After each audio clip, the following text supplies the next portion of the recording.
आदाब नाजरीन, ख़ास मुलाकात में आप सबका खैर मक़दम है। नाजरीन, आज इस वक्त मेरे साथ मौजूद है नौरंग दवाखाना जो PND कॉलोनी में है। हकीम डॉक्टर हाशमी साहब मेरे साथ मौजूद है। आइए उनसे बात करते हैं। तो डॉक्टर साहब, ये जो एलोपैथिक है, होम्योपैथी है, आयुर्वेदिक है और नाटी बोल के, देखिए, जिन तरीक़ा है इलाज का नाम आपने लिया है जी, ये सब इलाज के तरीक़े हैं अलग अलग। दुनिया में बहुत सारे तरीक़े हैं, वो क्या क्या हैं उस पे हम इस मुख्तसर से वक्त में गुफ्तगू नहीं कर सकते। जहाँ तक आपका ये सवाल है कि एलोपैथिक, आयुर्वेदिक और नाटी बोले ना आप, नाटी। तो देखिए, और यूनानी भी है। चलिए, तो ये सारे तरीक़े इलाज जो हैं ये मुख्तलिफ हैं, अलग अलग हैं। एलोपैथिक, होम्योपैथिक और आयुर्वेदिक, यूनानी में बहुत ज़्यादा फ़र्क है जी, बहुत ज़्यादा फ़र्क है एलोपैथिक की बनिस्बत जी। क्योंकि एलोपैथिक में जो दवाएं होती हैं वो केमिकल बेस्ड होती हैं। अच्छा। और वो दवाएं जो केमिकल बेस्ड दवाएं जब मार्केट में आती हैं तो उनको ड्रग कहा जाता है। अच्छा। एलोपैथिक ड्रग्स जी। ये मैं नहीं कह रहा हूँ, जैसे जो भी केमिस्ट होता है या जदीद तरीक़े इलाज के जो मेडिकल स्टोर होते हैं उस पर क्या लिखा रहता है? लिखा होता है ड्रगिस्ट एंड केमिस्ट, लिखा रहता है ना। यानी यहाँ ड्रग की दुकान है और केमिकल बेस्ड मेडिसिन की दुकान है, ठीक है। तो ये तो एलोपैथिक के बारे में मैंने ये कहा, बहुत ही मुख्तसर के केमिकल बेस्ड दवाई है। और वो दवा जो है जब मार्केट में आती है, मरीज़ लेता है तो वो ड्रग के तौर पे उसको इस्तेमाल कराया जाता है। और आज की तारीख़ में सबसे ज़्यादा इफ़ेक्टिव और जल्दी फ़ायदा करने वाला जो तरीक़ा इलाज है वो एलोपैथिक ही है। सारी दुनिया में चल रहा है, हिंदुस्तान में चल रहा है, पूरी दुनिया में लोग ये दवाएं इस्तेमाल करते हैं। ठीक, एलोपैथिक दवा में जो है, जैसा हमें कुछ बीमारी होती है खाने के बाद जो है उसके साइड इफ़ेक्ट्स भी होते हैं, ये कहाँ तक सही है? साइड इफ़ेक्ट तो होते हैं। साइड इफ़ेक्ट तो हम नहीं कहते हैं, खुद दवाओं पे लिखा रहता है जी, खुद दवाओं पे लिखा रहता है। दवाओं पे ये भी लिखा रहता है कि मुआलिज और फिजिशियन की राय से लीजिए, उनसे राय लेकर लीजिए दवा। सेल्फ ट्रीटमेंट ना कीजिए, अपने आप बाख्तियार बन के इलाज खुद से ना करें, डॉक्टरों के मशवरे से करें। तो डॉक्टर आपके लिए जो दवा तजवीज़ करेंगे तो उसमें ऐसी दवाई देंगे आपको जिसमें साइड इफ़ेक्ट कम से कम हो, या अगर साइड इफ़ेक्ट हो तो उसके साथ दूसरी कौन सी दवाई मुंसलिक की जाएगी, लगाई जाएगी, जिसकी वजह से साइड इफ़ेक्ट ना हो, या हो तो बहुत कम हो उसके इम्कानात, इसलिए कहा जाता है। ये जो है लाइफ टाइम नहीं होता इसका इलाज। किसका? जो एलोपैथिक है, लेने से कम हो जाता है, फिर दोबारा जो दवा लेना पड़ता है उसको। नहीं, ऐसा नहीं कह सकते। देखिए, बीमारियां इतनी हैं दुनिया में कि बाज़ बीमारियों का इलाज तो एलोपैथिक से ही दुरुस्त है, दूसरी दवाएं उसमें काम नहीं करती हैं। समझ गए ना। मिसाल के तौर पर किसी को बहुत तेज़ बुखार है, 104, 105 या 103, तो उसके लिए पट्टी वट्टी देना, बर्फ़ की पट्टी चढ़ाना, पानी से बदन पोंछ देना, ये तो तमाम सिस्टम में जायज़ है। होम्योपैथिक में भी है, आयुर्वेदिक, यूनानी, एलोपैथिक सब में है। लेकिन उस बुखार से जल्द छुटकारा दिलाने के लिए सबसे अच्छा सिस्टम आज के दौर में वही माना जाता है। दूसरी दवाओं में भी है, होम्योपैथिक में भी है, लेकिन उसके लिए आवाम में अवेयरनेस और बेदारी नहीं है। तो खुलासा ये निकला कि एलोपैथिक दवाई ही आज ज़िंदगी बचाने वाली दवा प्रोवाइड ये सिस्टम करता है, और यही सिस्टम ज़्यादा पॉपुलर है। तो आजकल जो है डॉक्टर के पास जाने के वास्ते लोगों को टाइम नहीं रहता, तो जाके जो है मेडिकल में ऐसे ऐसे सिम्टम्स हैं, ऐसा खांसी है, बुखार है बोल के दवा ले लेते हैं। ऐसे लोगों को क्या कहना? नहीं लेना चाहिए, बिल्कुल नहीं लेना चाहिए। देखिए, दवाई के ऊपर खुद लिखा हुआ है कि डॉक्टर के मशवरे से लें। तो इतने पैसे खर्च करके, इतने बड़े बड़े कॉलेज खोल के गवर्नमेंट, हमारी सरकार जो है वो डॉक्टर बनाती है, बनाने में मदद करती है। बड़े बड़े इदारे उन बच्चों को स्कॉलरशिप दे के डॉक्टर बनाने में ताउन करते हैं, तो फिर उनकी क्या अहमियत रहेगी जब खुद ही हम मेडिकल में जाके दवा ले लें इस तरह से। तो इसलिए बाज़ जगहों पे मैंने देखा, बाज़ मुल्कों में, बाहर मुल्कों में, कि फार्मेसी में डॉक्टर भी रहता है। अच्छा। हाँ, डॉक्टर रहता है और उससे जो है मशवरा लेके जो है कहते हैं कि ये देखिए इनको ये खांसी है तो ऐसा वीजिंग है, तो वो इस तरह से दवाई देते हैं। आयुर्वेदिक में कुछ आपकी दवा में जो है साइड इफेक्ट्स हैं डॉक्टर साहब?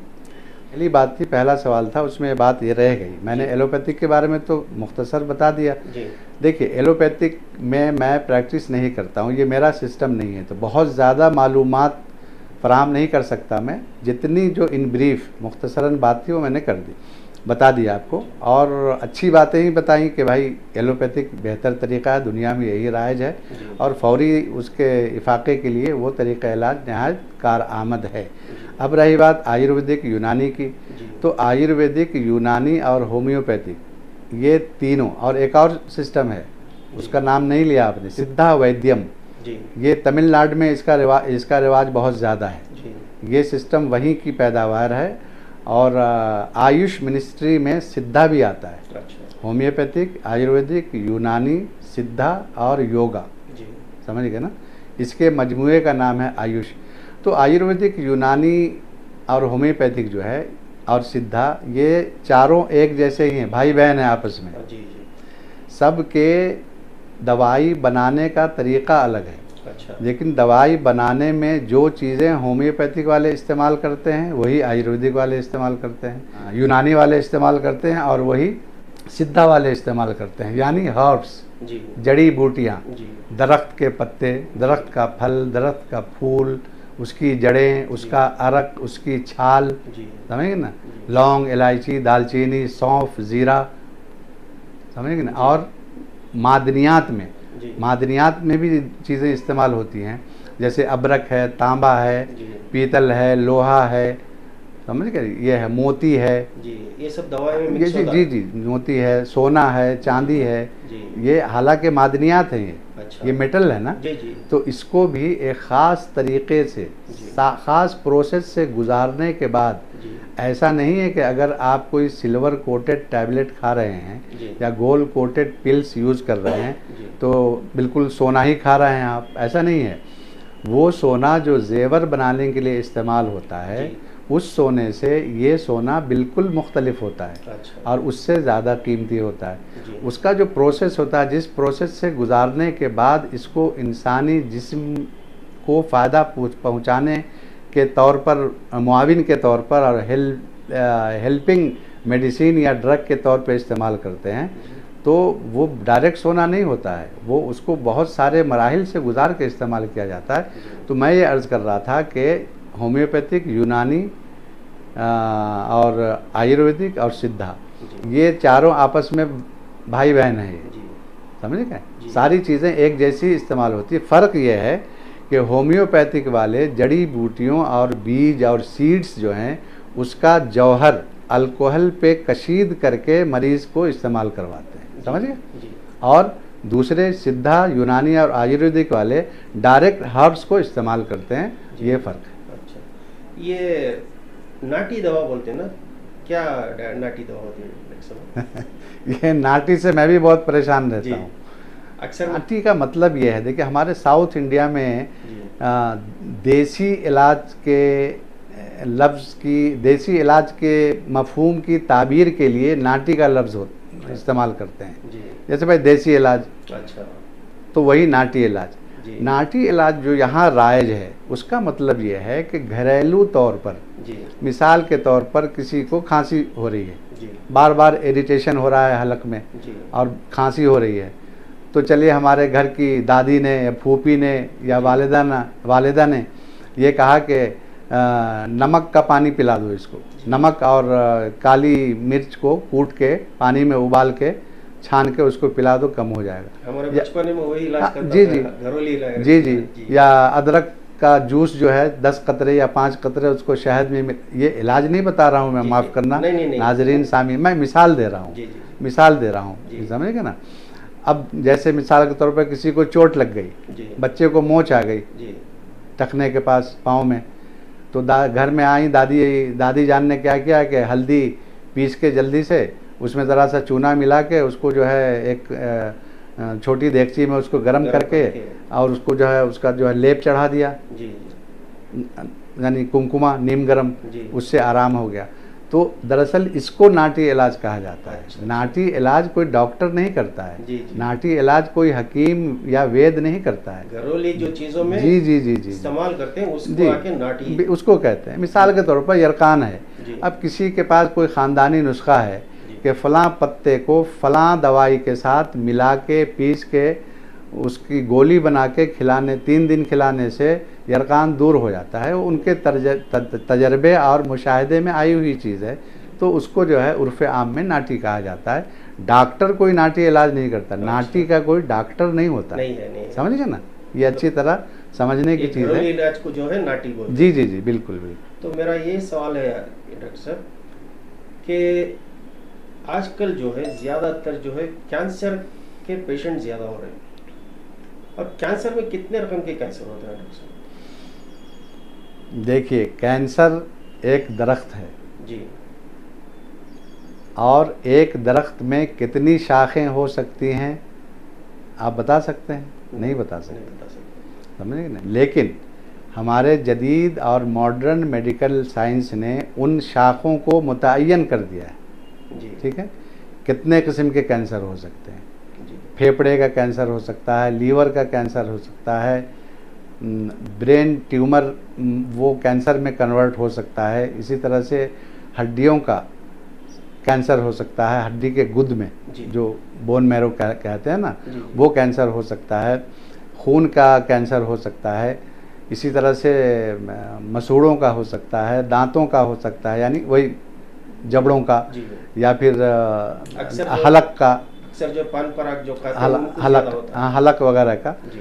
तो पान पराग, हाँ जी बिल्कुल होता है। तो देखिए कितने सारी किस्में हैं। ये तो मैं एलोपैथिक से मेरा कोई ताल्लुक़ नहीं है, एलोपैथिक से हमारी दोस्ती है। जी। तो इस दोस्ताने में ये बात बता रहा हूँ। जी, जी। क्योंकि कोई भी डॉक्टर किसी भी सिस्टम का हो जी। तो दूसरे तमाम सिस्टम का रिस्पेक्ट करना चाहिए, उसको उसकी अज़मत का एतराफ़ करना चाहिए और उससे दोस्ती रखनी चाहिए। तो मैं तुम दोस्ती में बता रहा हूँ। हालांकि मैं एलोपैथिक का डॉक्टर नहीं हूँ, हकीम नहीं हूँ, जी। और मेरा वो काम नहीं है, लेकिन एक दोस्ताना जो रवाबित हैं उस सिलसिले में, इसलिए मैंने बताया कि इतनी किस्में हैं। लेकिन जो अहले इल्म जी। हैं, जो इसके माहिरीन हैं, वो इससे ज़्यादा स्किन का भी कैंसर होता है। जी। जी। अक्सर जो है ब्रेस्ट कैंसर जो है तो बहुत ज़्यादा होता है, तो क्या वजह से होता है डॉक्टर साहब लेडीज़? हाँ, मैंने उन किस्मों में ब्रेस्ट कैंसर मैंने नहीं बताया। जी। अच्छा हुआ आपने उसका अहाता किया। ब्रेस्ट कैंसर की बहुत सारी वजूहात हो सकती हैं। जी। देखिए, ये जो ब्रेस्ट कैंसर जो है, इस सिलसिले में ज़्यादा तफसीलात तो इस बीमारी के जो माहिर डॉक्टर हैं, मुआलिजीन हैं, वही बता सकते हैं। लेकिन एक आम तौर पे जो एक सरसरी बात है वो ये है कि इंसान जो है अल्लाह के बनाए हुए तरीक़े पर ज़िंदगी गुजारने का पाबंद है, और अगर नहीं है तो उसे होना चाहिए। जी। एक नेचर रखा है ना। जी। जी। और इसमें ना एलोपैथिक, होम्योपैथिक और आयुर्वेदिक और अंग्रेज़ी तहजीब और हिंदुस्तानी तहजीब का कोई अख्तलाफ भी नहीं। बहुत सी चीज़ें ऐसी हैं जो नेचुरल हैं, फितरी चीज़ें हैं।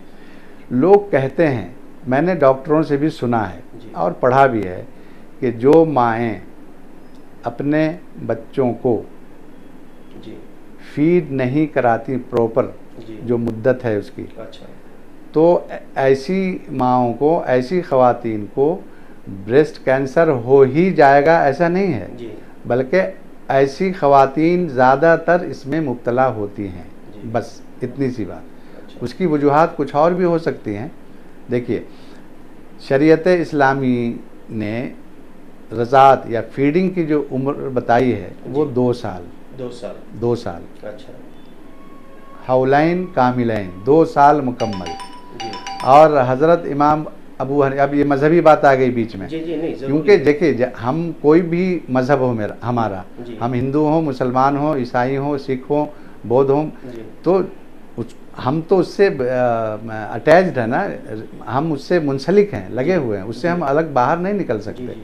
ये चीज़ें हर मज़हब के लोग मानते हैं कि बच्चों के लिए माँ के दूध से बेहतर ग़िज़ा कोई नहीं, और माँ के छाती से जब अल्लाह ने दूध की नहरें जारी की हैं तो उस दूध को बच्चे के नशोनुमा के लिए सही मुद्दत तक इस्तेमाल करना है। हमारे यहाँ 2 साल की मुद्दत है जी। इमाम अबू हनीफा के यहाँ 2.5 साल है। अच्छा, अक्सर क्या होता बोले तो बच्चे जो है 6 महीने 7 महीने या 10 महीने की होती है तो फिर अमल से हो जाते हैं, तो उस टाइम पे जो है एडवाइस करते हैं डॉक्टर के दूध पिलाना नहीं, क्योंकि तो सिम्टम्स चेंज होते हैं, तो ऐसे में आप क्या कहना चाहोगे?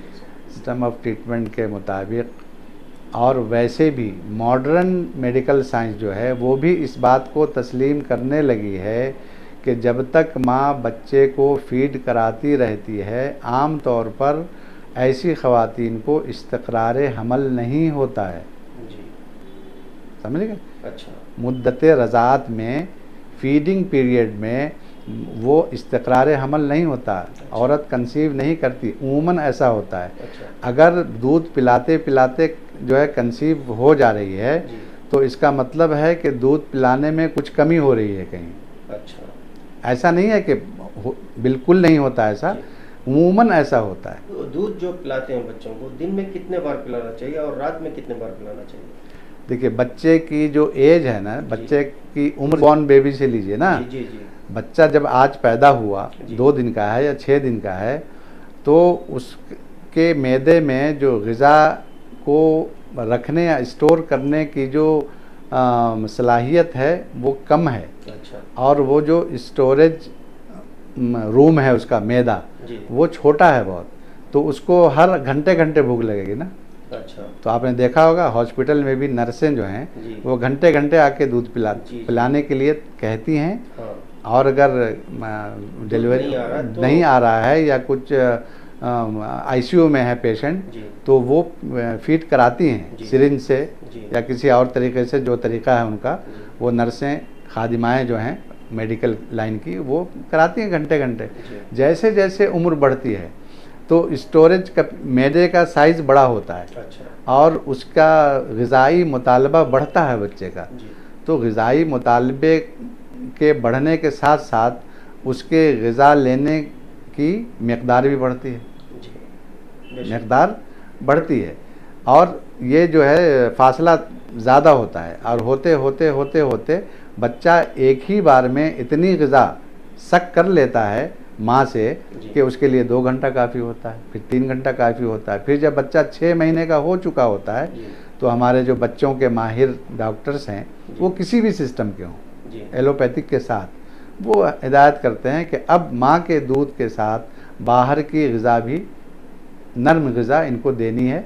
डॉक्टर अपने अपने तौर पे उसकी ताकीद करते हैं और उसका मशवरा देते हैं। जी। मल से हो गए तो पाबंदी करना चाहिए डॉक्टर साहब? किस चीज़ की पाबंदी? दूध पिलाने के लिए बिल्कुल करना चाहिए। अगर दूध आ रहा है, बच्चा पी रहा है तो पिलाएं और उसकी भरपाई के लिए मुतवाज़िन ग़िज़ा लें, डॉक्टरों से मशवरा करें, राय लें।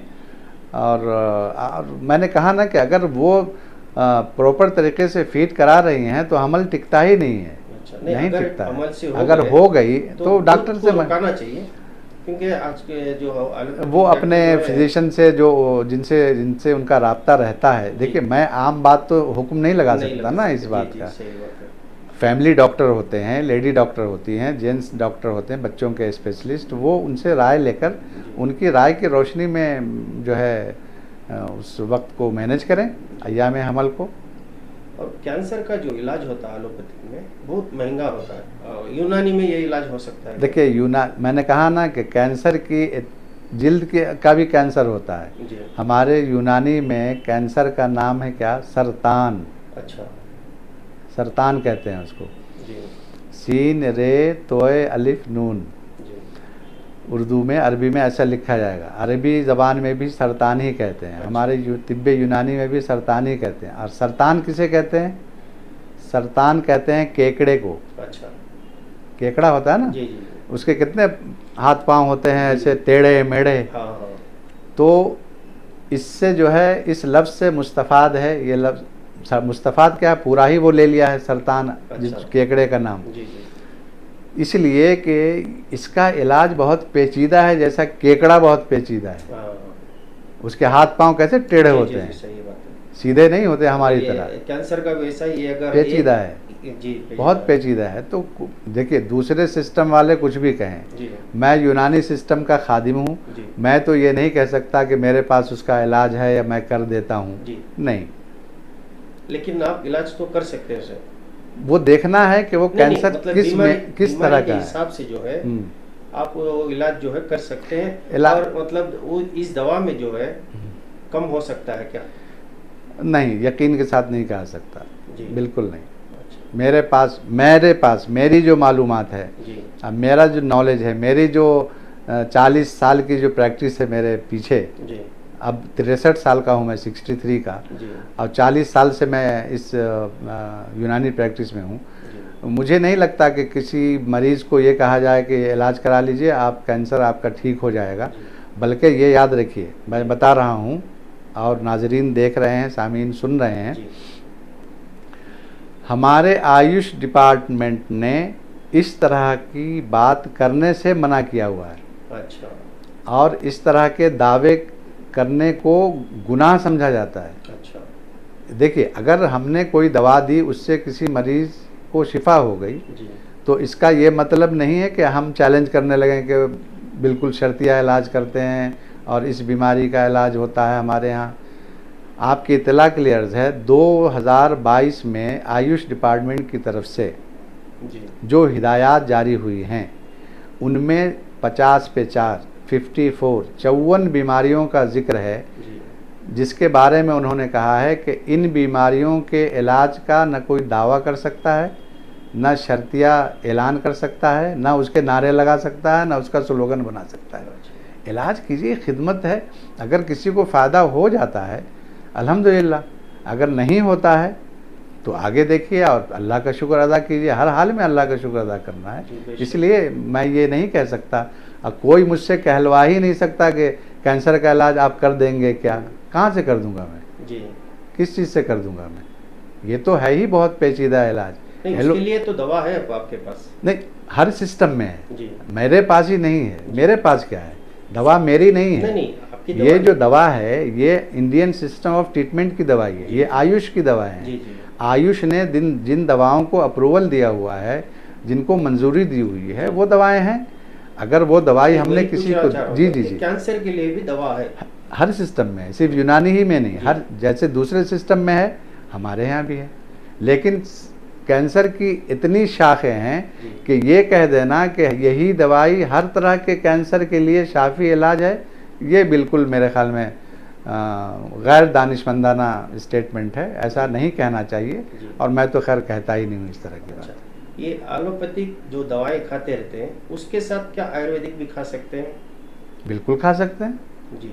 बिल्कुल खा सकते हैं। और इसका कुछ साइड इफेक्ट नहीं होगा? नहीं होता, साइड इफेक्ट क्या हो जाता है, कुछ नहीं होता है। जी बहुत से मेडिकल के डॉक्टर, हमारे एलोपैथिक के जो भाई हैं, हमारे जी डॉक्टर्स हैं, एमडी हैं, वो लिखते हैं ना, जैसे लीवर का प्रॉब्लम है तो लीवर के लिए जो अंग्रेज़ी दवाएं उनके पास हैं, उसके साथ वो आयुर्वेदिक दवाई लिखते हैं, Li52 लिखते हैं। जी Li52 जो है, ये हिमालय कंपनी की जो है हर्बल मेडिसिन है।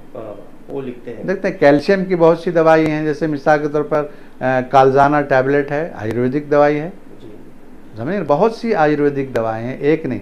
बोनी हील एक दवा है, जी जो विटामिन डी और विटामिन सी वगैरह के लिए की कमी को पूरा करने के लिए बड़े बड़े डॉक्टर लिख रहे हैं। अच्छा नीरी एक दवा है, बहुत से अंग्रेजी डॉक्टर लिख रहे हैं। हर एक नई बात बता रहा हूँ आपको, जी जी हर मेडिकल स्टोर में 30 to 35% दवाएं जी आयुर्वेदिक की होती हैं। हाँ, याद रखिए, जी हमारे हिंदुस्तान की बात कर रहा हूँ। जी। मैंने दुबई के मेडिकल स्टोर में भी देखा है, वहाँ भी हर्बल मेडिसिन रहती हैं, अच्छा। अलग रैक बना हुआ होता है। मैंने हिमालय की दवाएं बाहर मुल्कों में देखी हैं। देखिए, डॉक्टर लिखते हैं, वहाँ कहाँ आयुर्वेदिक डॉक्टर सही या है। यूनानी डॉक्टर हैं, नहीं है। एलोपैथिक वाले ही लिख रहे हैं ना। जी जी। आदमी को जो है एक एज होती है, उस एज के बाद जो है बॉडी चेकअप कराना है, तो वो क्या एज से क्या एज तक बॉडी चेकअप करा सकते हैं? देखिए, 40 साल के बाद जी तो आदमी बुढ़ापे की तरफ कदम बढ़ा देता है, तो ये कोई बहुत लाजिम नहीं है, ज़रूरी और फ़र्ज़ नहीं है। हमारे डॉक्टर लोग जो हैं, वो आपके और मेरे खैर ख़्वाह हैं। जी। तो वो ये कहते हैं कि 40 साल के बाद चूंकि बुढ़ापे की तरफ कदम बढ़ा चुके होते हैं हम लोग, जी। तो उस वक्त जो है हमारा ब्लड प्रेशर ऊंच नीच उसमें हो सकता है, शुगर लेवल, शुगर कोई अलार्म बजा के तो आती नहीं है, इसलिए उसका जो है रैंडम टेस्ट ही सही करा लेना चाहिए अगर रूटीन टेस्ट नहीं होता है तो। जी। इसी तरह से ब्लड प्रेशर को मॉनिटर करवाना चाहिए। इसी तरह खून में कोलेस्ट्रॉल वगैरह का लेवल उसको देख के उसको मॉनिटर करके अपने फिजिशियन, फैमिली फिजिशियन से रब्ता करके उसका मदावा करना चाहिए। हमारे सेहत की तहफ़्फ़ुज़ के लिए ये राय दी जाती है। एक चीज़ मैंने नोट की है आपकी क्लिनिक में, ये जो रखे हैं किस लिए रखे हैं? क्या चीज़? ये चीज़। अच्छा, ये एक छड़ी है और ये खादी भंडार से लिया है मैंने। अच्छा। हाँ, वो गांधी आश्रम होता है ना, जी, खादी जी, भंडार जी, भंडार। जी, जी। तो कपड़े भी चूँकि मैं वही पहनता हूँ, खादी पहनता हूँ, जी। तो वहाँ से मैंने बहुत पहले लिया था ये। अच्छा। और इसका कुछ काम तो नहीं है और अब माजरत के साथ इसमें कुछ है नहीं। देखिए ये कहते हैं ना इसमें कुछ क्रिच विरिच रहती है, कुछ नहीं जी, जी, है, जी। बस ये अलग से है, इसमें लगा हुआ है ये। अच्छा। बस ये एक छड़ी है। जी। तो किस लिए इस्तेमाल करते हैं? अच्छा, ये छड़ी हम इस्तेमाल करते हैं जो लेडीज़ पेशेंट आती हैं हमारे पास, जी। समझेंगे ना, किसी भी उम्र की हों। एक तो एक ख़ास चीज़ और आपने देखी होगी, वो नहीं देखा हाँ, आपने? मैंने देखा है ना? जी। हाँ, वो भी ख़ास चीज़ है। जी। Ladies are not allowed without महरम आर पेरेंट्स। ये अच्छा। मेरे यहाँ जगह जगह ये नोटिस लिखा लगा हुआ हुआ है, मैंने देखा। समझे ना कि मैं सवाल करने वाला था। अच्छा। आप जी पहले ही बता हाँ, तो एक वो और एक ये, जी। ख़वातीन बग़ैर महरम या सरपरस्त के हमारे लिए क्लिनिक में इलाज के लिए आना उनका मना है। अच्छा। किसी भी महरम को लेके आएँ, रिश्तेदार को लेके आएँ, माँ को, बहन को, वालिद को, शौहर को, ससुर को, जी। उसके साथ आ सकते हैं। अच्छा। और आने के बाद जो हम तो ओरली पूछते हैं और ज़रूरत पड़ी तो नब्ज़ देखते हैं। जी। और आजकल नब्ज़ देखने की भी क्या ज़रूरत है, जी। आज माशाल्लाह ये मॉडर्न सिस्टम जो है जी। उसने इतनी आसानी पैदा कर दी है बीमारियों का पता लगाने के लिए। जी। पेट में क्या तकलीफ़ है, अल्ट्रासाउंड से ले लीजिए। बेशक। और भी कुछ बीमारियां हैं तो उसके लिए कम से कम 200-250 किस्म के तो खून के टेस्ट हैं, जी। तो उनसे जो है पता चल जाता है कि लीवर में प्रॉब्लम है, लीवर के एंजाइम्स बढ़े हुए हैं, लीवर बढ़ गया है, क्या हो गया है, मतलब खून में इन्फेक्शन है, किस तरह का इन्फेक्शन है, किस किस्म का बुखार है। तो मैं कहा करता हूं कि अब तो नब्ज़ देखने की भी ज़रूरत नहीं है, मेडिकल तो इन्वेस्टिगेशन अक्सर जहाँ भी रिपोर्ट। जाते हैं हम डॉक्टर के पास, एलोपैथी के पास, पहले वो टेस्ट लिख के देते हैं, ये चेक जाके टेस्ट करा के लो। जी, इस क्योंकि देखिए टेस्ट कराना इसलिए ज़रूरी है कि टेस्ट की रिपोर्ट जो होती है ना वो मिरर जैसी है, आईने जैसी है। अच्छा। जो पहले जो है नफ्स जो चेक करके डॉक्टर जो है पूरी बीमारी का पता लगाते थे, आज जो है टेस्ट कराने के बाद डॉक्टर जो है रिपोर्ट आने के बाद बीमारी क्या है बोलते हैं। देखिए क्या ये है? बिल्कुल अलग सी बात पूछ रहे हैं आप, बहुत तफसील तलब है, किसी और मौके से जी। इस पे बहुत लंबी गुफ्तगू की जा सकती है कि पहले नब्ज़ देखते थे, पता लगा लेते थे जी। और अब क्यों नहीं देखते हैं। बिल्कुल बहुत दिलचस्प चीज़ें हैं ये चीज़ें, फिर कभी डिस्कस करेंगे। अभी तो आपने इसको पूछा ना, ये मैं ख़वातीन को देखता हूँ इससे। अच्छा। मिसाल के तौर पर कहीं पे दर्द है तो कहाँ पे है, जी। उस जगह को फाइंड आउट करने के लिए, यहाँ हाँ। यहाँ कहाँ पे, पेट के किस हिस्से में। अच्छा। अगर पसलियों के नीचे है दर्द तो लेफ्ट में है या राइट में है, जी। क्योंकि अगर लेफ्ट में दर्द है तो मर्ज़ अलग है, राइट में है तो अलग है, बीच में है तो अलग है, नाफ के नीचे है तो अलग है। तो बजाय इसके कि खातून के जिस्म को हाथ लगा उंगली से या हाथ से देखा जाए, उसकी जगह मैं इस छड़ी से देखता हूँ। माशाअल्लाह। मिसाल के तौर पर किसी खातून को पाँव में कुछ तकलीफ़ है, जी। स्किन का प्रॉब्लम है, जी। तो उसको वो हटा के देखने के बजाय, छू के देखने के बजाय जी। हम जो है वो ऐसे इशारे से देख लेते हैं, अच्छा। उसके लिए इस्तेमाल होता है बस, और कुछ नहीं। अच्छा।